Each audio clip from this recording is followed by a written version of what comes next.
Hi, I'm Nicola. I'm Hugh. And we're from the My Korean Husband blog, and you're watching the AU Review. Working holiday. Yeah, working holiday because I was university student after finishing my military service, and in Korea the society is if I don't have the good certificate from the university, it's very hard to find a job, and people think I'm nearly dumb or yeah, it's true. That's why I needed. That's why I studied in university, but that's not what I wanted to. So I just stopped, and then I tried to find something what I want, and I found working holiday in Australia.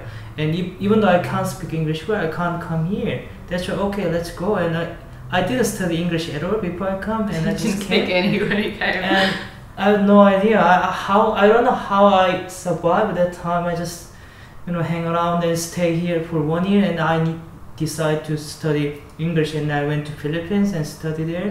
So when I came back, and it's nice. I mean, good to save money, and because even though lots of my friends in Korea, even though they finished their university, they still can't nearly earn a lot of money. A lot of money. But doing a job in Australia that doesn't actually require, university qualifications, you can still earn decent money. Yeah. What about I stay here and then save money and go to Korea and do some business?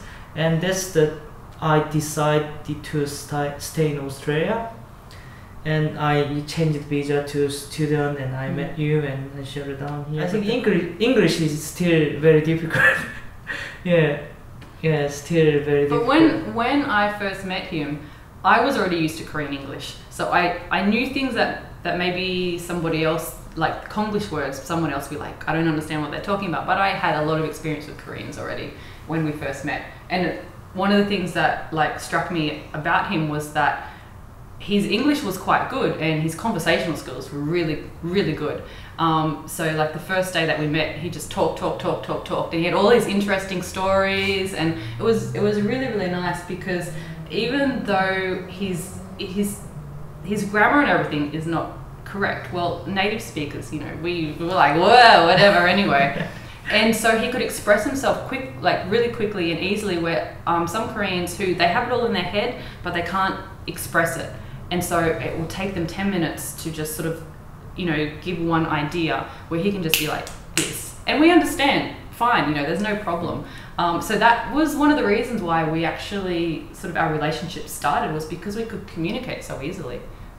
Yeah, I think programs like SBS Pop Asia and that has really helped, and also been an indicator to the interest in that. I mean, SBS Pop Asia plays mostly K-pop, and I know sometimes that's because of copyright and that, but also that's the requests that they get. People are becoming more and more interested in K-pop, and I think also in sort of high schools and that, it's becoming sort of a subculture that they, there's the hipsters like this, or there's the goths or whatever, and then there's the K-pop people, So I think a lot of younger people are finding connections and making friends.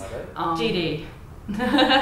Big Bang, but especially GD is my all-time favorite. Yeah. What about you? Yeah, I like GD as well. Big Bang and GD. His GD loyalty depends on the day. He gets really jealous sometimes, because I'll just be all GD, and then he'll be like, why GD? And then other days he'll be like, yeah, this song's really good, I really like it. I like GD. Yeah, so today he's part of my family. This was one of the things when we first met, and I said I really like GD, and he was like, oh, GD is part of my family, we have the same family name, so if you want to meet him, then I can organize that for you, and you can meet him, because he's my cousin technically.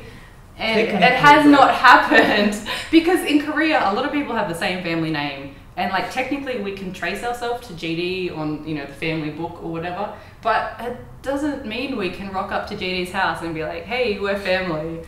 So I think that was a pickup line here, wasn't it? It pretty much was. One of my very first comics was about that, and I'm going to read you that comic because I can do it with my tablet now. But I think that's how I ended up married to him, that he's family of GD. He's a family. See? In the book. Yeah, but you can't call him up. I can't. See? Yes, but he told me that when we first Maybe met. one day. Who knows? Well, it really started with me just vlogging, and now it's become something that we're both doing, and we really enjoy that. And so, you know, ultimately we'd like to, you know, have a business together and grow from this sort of brand. And I think the sky's the limit with, you know, what we can do. And we have a lot of ideas and things that we want to do. Yeah, as you say, we want to make this one as brand like that. And of course, next year you are going to publish the book. Yeah, I have a publishing deal in Korea, which we signed last May, wasn't it? Yeah, last so May. next year. So that's really for the Korean audience, because Koreans are often interested, but they come to the site, it's all in English. And so this publishing company wants to publish those comics, but translate in Korean. Of course, the ones that translate well, there'll be some that don't translate well. And that will be for the Korean audience. So the Korean audience can go buy the book, but hopefully from that we'll also be able to do books, you know, in English for people. So that's one thing we'd like to do. We'd like to, you know, get better videos and YouTube, all that type of stuff. Yeah, so we are moving to Korea next year, so we want to make more videos, and I will learn how to make video better. So we will, post more and more videos and more interesting stuff. Yeah. So we have been really inspired by Simon Martina from Eat Your Kimchi, because they do it together as a couple and they like working together, and we've realized that we like working together. I know some couples like can't stand the sight of each other and couldn't imagine working together, but we really like being together all the time, and it's really enjoyable to produce something that's creative, and it just makes you feel really, really happy actually to be doing something like this. So for us, we just, you know, would like it to grow and grow. Also, you know, there's just so many things that we could do, and also things that we can do for other couples like us. You know, some of our friends that are couples like us, they've got babies now. So there's this next generation of where you have these kids that are half Korean, half Australian, and, you know, we're aiming for them to be bilingual.